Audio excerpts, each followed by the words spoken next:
সুপ্রিয় নবম দশম শ্রেণী শিক্ষার্থী বন্ধুরা, আশা করি তোমরা সকলেই ভালো আছো। আজকে আমরা আলোচনা করব তোমাদের নবম দশম শ্রেণীর সাধারণ গণিত বইয়ের অনুশীলনী 3.2 এর সমাধান নিয়ে। আজকে আমরা মূলত এই অনুশীলনীর 14, 15 এবং 16 নম্বর প্রশ্নের সমাধান নিয়ে আলোচনা করব। চলো আমরা দেখে নিই কিভাবে আমরা খুব সহজে এই তিনটি প্রশ্নের সমাধান করতে পারি। তার আগে তোমাদের কাছে ছোট একটি অনুরোধ, যারা আমাদের এই চ্যানেলকে এখনো সাবস্ক্রাইব করোনি, এরকম আরো ভিডিও পেতে চাইলে আমাদের চ্যানেলকে চাইলে সাবস্ক্রাইব করে রাখতে পারো।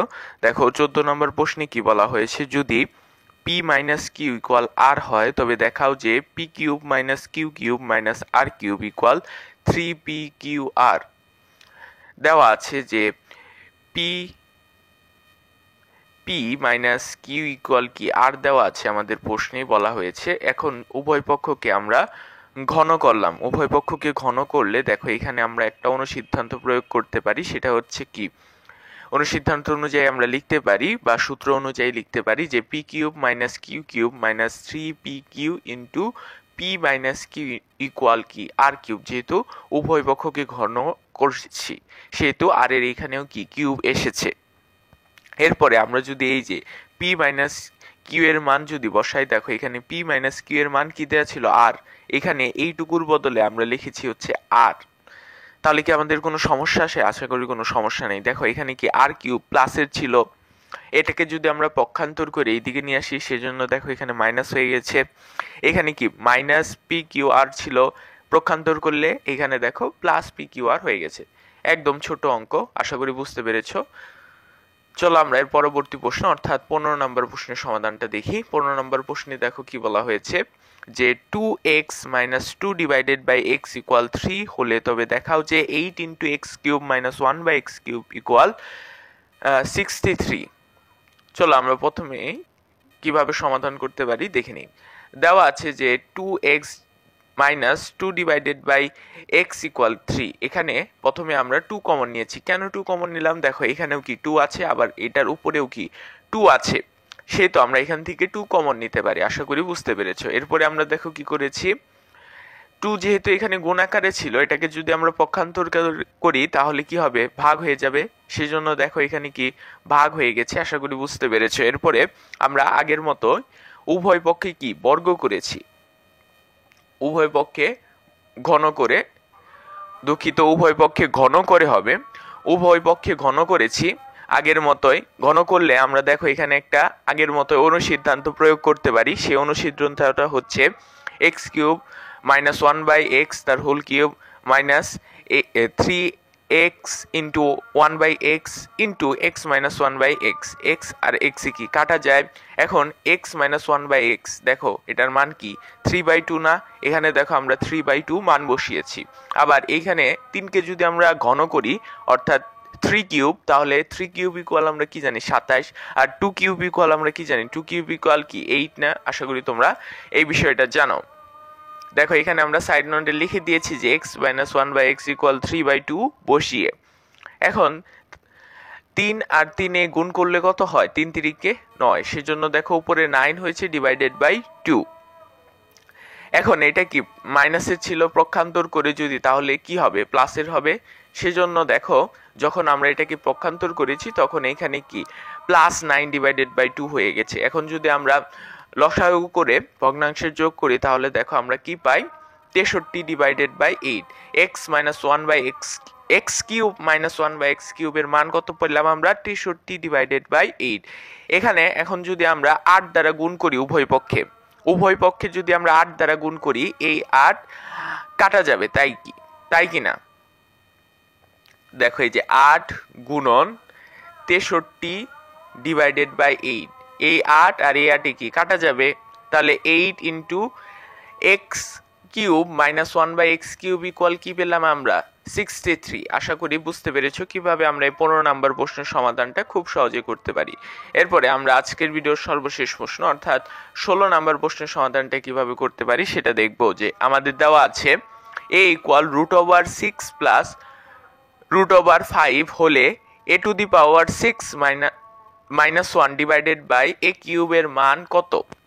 দেওয়া আছে যে a ইকুয়াল √6 প্লাস কি √5 যখনই এরকম কোনো প্রশ্ন থাকবে দেখবে যে উপরে 1/a³ আছে, সেখানে আমাদের প্রথমেই 1/a এর মান নির্ণয় করতে হবে। আবার আরেকটা বিষয় খেয়াল রাখতে হবে, দেখো এইখানে কি √6 আছে আর √5 আছে, তাহলে এদের মধ্যে ব্যবধান কত? 1 না? তুমি যদি এদেরকে হোল স্কোয়ার করো তাহলে কি ব্যবধান 1 হবে। সেজন্য আমরা 1/a লিখেছি। এখানে যদি √5 প্লাস √3 থাকতো তাহলে এইখানে আমরা 2/a বের করতাম। আশা করি এই বিষয়টা বুঝতে পেরেছো। এরকম প্রশ্নই কিন্তু তোমাদের পরীক্ষায় আসবে। চলো আমরা এই প্রশ্নের সমাধানটা বোঝার চেষ্টা করি। তারপরে দেখো a/a এর মান বসিয়েছি আমরা নিচে, 1 লিখেছি উপরে। এখন যেহেতু আমরা জানি যে হরে কখনো রুট রাখা যায় না, সেজন্য আমাদের উপরে এবং নিচে এর বিপরীত অর্থাৎ √6 প্লাস √5 আছে, যেহেতু √6 মাইনাস √5 অর্থাৎ প্লাসের থাকলে মাইনাস আর মাইনাসের থাকলে কি প্লাস, দ্বারা উপরে নিচে কি গুণ করব, তাহলে কি আমাদের মানে কোনো পরিবর্তন হবে না। এই বিষয়টা তো তোমরা জানোই। এখন যদি আমরা গুণ করি তাহলে দেখো কি হয়, উপরে তো √6 মাইনাস কি √5 থাকলো, আর নিচে দেখো এখানে কি a² - b² এর সূত্রটা পড়েছে, সেজন্য দেখো a² - b² লিখেছি আমরা। এখন আমরা যদি হোল স্কোয়ার করি তাহলে দেখো আমরা কি পাই, তাহলে 6 - 5 6 থেকে 5 বাদ দিলে 1 লেখার যেহেতু প্রয়োজন হয় না, সেহেতু √6 মাইনাস কি √5। যখন আরেকটা বিষয় তোমাদেরকে বলে দেই, যখন দেখবে যে এই 1/a এর মান এটার বিপরীত এসেছে, মানে a এর বিপরীত, দেখো a এর এখানে কি প্লাস ছিল না, a এর এখানে কি ছিল প্লাস, আর দেখো আমার 1/a এর মধ্যে কি এসেছে মাইনাস, তার মানে আমার প্রশ্নের বা 1/a এর মানটা বের করা সঠিক হয়েছে। যদি কখনো যদি a এর বিপরীত যদি না আসে তাহলেই বুঝবা যে তোমার এই প্রশ্নে বা তোমার এই প্রশ্নের সমাধানটা করতে মানে 1/a এর মান বের করতে সমস্যা হয়েছে। আশা করি বুঝতে পেরেছো। এরপর আমরা a - 1/a এর মানটা নির্ণয় করে নেব। তাহলে এর মান ছিল এটা মাইনাস, এইখানে দেখো প্লাসের ছিল 6, সেজন্য -6 হয়েছে, মাইনাসে মাইনাসে কি প্লাস হয়ে গেছে √5। এখন দেখো আমরা যদি কাটি -6 আর প্লাস √6 কি কাটা, তাহলে আমরা কি 2√5 পেলাম। আশা করি এইটুকু বুঝতে পেরেছো। এরপরে দেখো আমাদের প্রদত্ত রাশি অর্থাৎ যেটার মান আমাদের নির্ণয় করতে হবে 2⁻6 - 1/3, এটা কে আমরা এরকম ভাবে লিখতে পারি না, a⁻6 / মাইনাস 1/a³। দেখো এটাকে শুধুমাত্র আমরা ভেঙে লিখেছি। আশা করি এইটুকু বুঝতে তোমাদের কোনো সমস্যা হয়নি। এখন এইখানে কি a⁻6 আছে আর নিচে কি a⁻3 আছে, তাহলে আমরা a⁻3 লিখতে পারি। আশা করি তোমরা জানো যে ভাগের ক্ষেত্রে পাওয়ার কি বিয়োগ হয়, যেহেতু উপরে 6 ছিল নিচে 3, তাহলে 6 থেকে 3 বাদ দিলে কি 3ই থাকে, তাহলে a³ থাকলো -1/a³ যা ছিল তাই।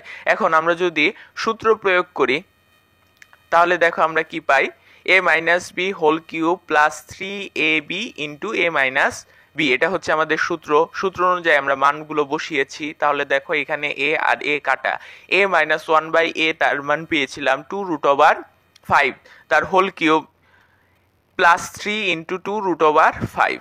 আশা করি বুঝতে পেরেছো।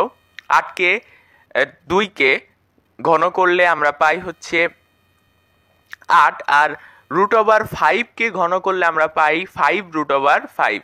এখানে 3 × 2 = 6, 6√5, তাহলে 5 × 8 = 40 √5 প্লাস 6√5 অর্থাৎ 46√5। এটাই হচ্ছে আমাদের উত্তর। আজকের ভিডিওটা এই পর্যন্তই ছিল। যদি কোনো প্রশ্ন এর সমাধান বুঝতে সমস্যা হয় তাহলে আমাদেরকে কমেন্টের মাধ্যমে জানাতে পারো। যদি এরকম আরো ভিডিও পেতে চাও তাহলে আমাদের চ্যানেলটিকে অবশ্যই সাবস্ক্রাইব করে রেখো। আল্লাহ হাফেজ।